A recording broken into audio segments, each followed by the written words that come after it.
go to immediate and far-reaching implications of this new Africa, because we'll tell you and then we'll give you the details of what's going to happen.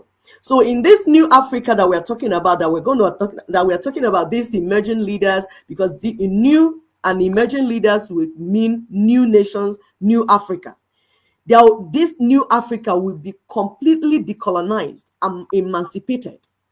We are not going to be puppets anywhere. We are not going to be going to Chatham House to beg them, do we lead or do we not lead? Our lead, we will cut the umbilical cord.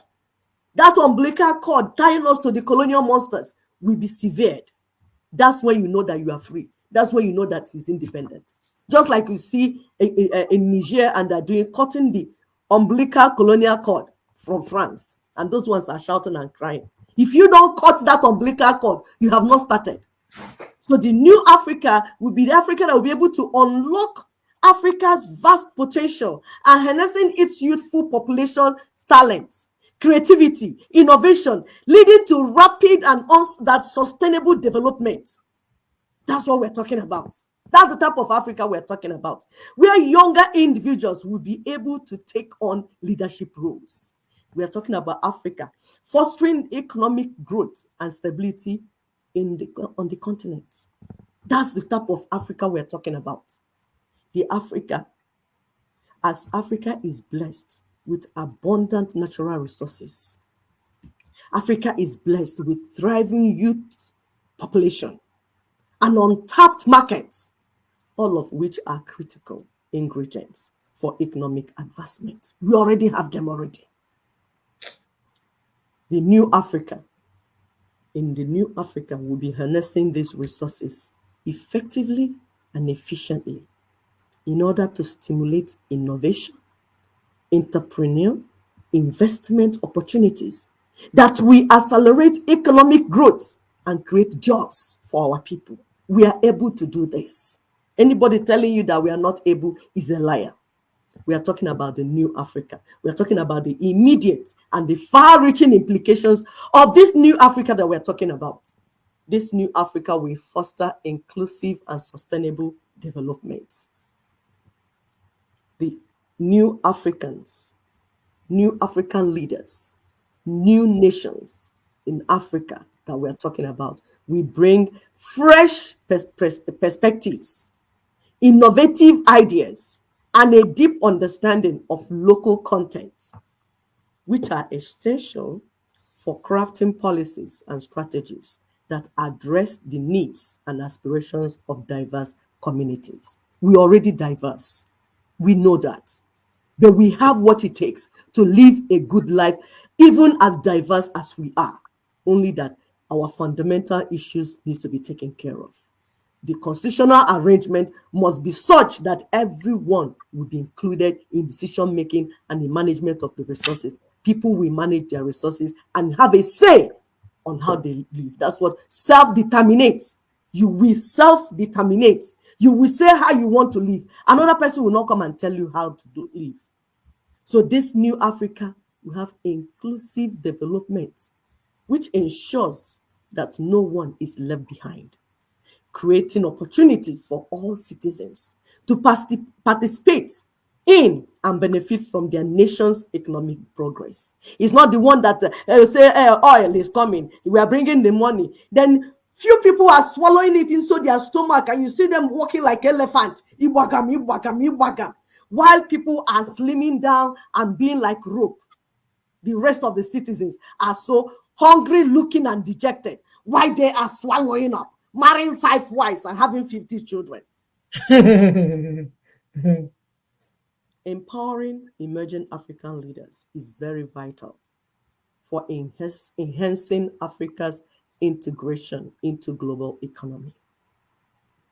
In an increasingly interconnected world, collaboration and cooperation among nations are essential for addressing shared challenges and seizing growth opportunities, because we must grow. If you are alive, you must grow. These new African leaders and nations will be well equipped and empowered to engage with the global community and can leverage international partnerships trade agreements, and investment opportunities to drive economic transformation and enhance Africans' competitiveness on the global stage. Additionally, empowering emerging African leaders is critical for promoting resilience and adaptation in the face of increasing crises, such as current global pandemic.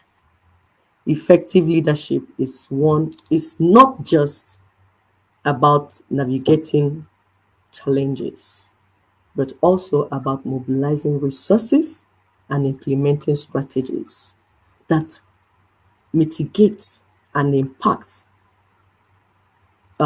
in the crisis of the economies and societies.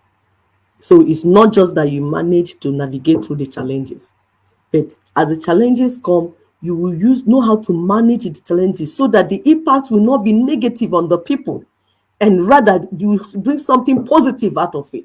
But you have to have brain to be able to do that. And it can only come from people that have a different spirit. If you go to the Bible, he said God had to stop the Israelites when they were coming from Egypt. He said, no, people don't have the right spirit to enter the promised land. He said it's only two, Caleb and Joshua. He said, in these two men, I found a different spirit in them. Because of that different spirit, they will enter the land. But the rest of you, I'm killing all of you. If it will take me 40 years, I'll wipe all of you out. They're talking about having the right spirit to enter and use what is in the land. By investing in leadership development and capacity building initiatives, these new African leaders and their nations will cultivate a new generation of leaders who are not just equipped to lead their countries through crisis, but also to innovate and adapt, emerging stronger in on the other side. So it's very important. Not that, oh, there's crisis, If you have the type of leader we're talking about, these leaders, we know how to navigate, we know how to innovate, we know how to change things around, then adapt to the situation. If you know, you will know how to do it, and then carefully move your people. And the other side, when they get there, life is better. Not just everybody shouting. We are shouting, leaders are shouting, everybody is crying, Ewuchimo, like we don't know what is going on. No. Africa is so blessed that we cannot allow ourselves for morons to be in charge of our destiny. We must change the foundation. The fundamental issues must be taken care of so that we can have the type of leaders that we deserve and have the type of life that we deserve. We do deserve a good life. Thank you.